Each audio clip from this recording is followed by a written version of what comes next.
Hello दोस्तों, कैसे हैं आप सब लोग। तो आज आइए हम बात करते हैं एंटी हिस्टामिन ड्रग्स के बारे में। एंटी हिस्टामिन ड्रग्स के बारे में बात करने से पहले ये जान लेते हैं कि आखिर हिस्टामिन क्या होता है। तो हिस्टामिन जो होता है वो हमारी बॉडी में एक केमिकल मैसेंजर होता है जो कि inflammatory reactions, allergic reactions, gastric acid secretion और बहुत ही लिमिटेड ब्रेन के न्यूरोट्रांसमीटर एक्शन के लिए रिस्पॉन्सिबल होता है। हिस्टामिन के 4 रिसेप्टर्स होते हैं जो कि H1 receptor, H2 receptor, H3 receptor and H4 receptor होते हैं। ये रिसेप्टर्स हमारी बॉडी में अलग अलग जगह पर प्रेजेंट होते हैं। H1 रिसेप्टर हमारी बॉडी में nose, eyes, brain, respiratory tract and nerve ending में प्रेजेंट होता है जो कि एलर्जिक इन्फ्लामेशन के लिए रिस्पॉन्सिबल होता है। H2 रिसेप्टर हमारी बॉडी में स्टमक में प्रेजेंट होता है जो कि गैस्ट्रिक एसिड सिक्रीशन के लिए रिस्पॉन्सिबल होता है।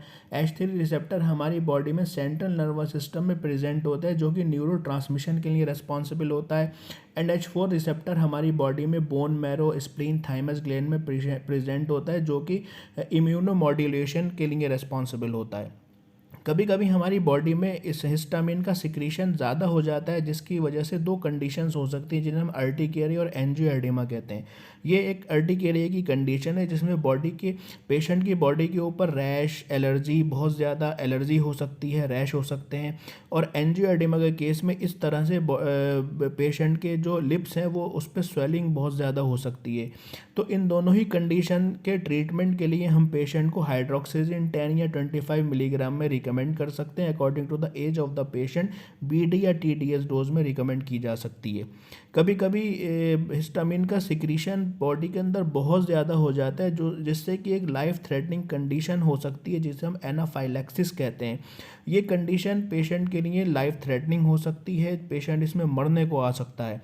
तो एनाफाइलैक्सिस के कुछ सिम्टम्स होते हैं जैसे कि बहुत ज़्यादा बॉडी में इचिंग होगी, सांस लेने में परेशानी हो सकती है, रैशेस हो सकते हैं, एब्डोमिनल पेन हो सकता है, पेशेंट कोलैप्स हो सकता है, अनकॉन्शियस हो सकता है। तो इस कंडीशन के लिए एड्रेनलिन का इंजेक्शन लगाया जाता है, इंट्रामस्कुलर दिया जाता है। इस इंजेक्शन की वजह से अगर आपको पता है तो आप एक पेशेंट की, किसी की भी इंसान की जान बचा सकते हैं। ये एक लाइफ सेविंग इंजेक्शन होता है। Thanks for watching, please like and subscribe.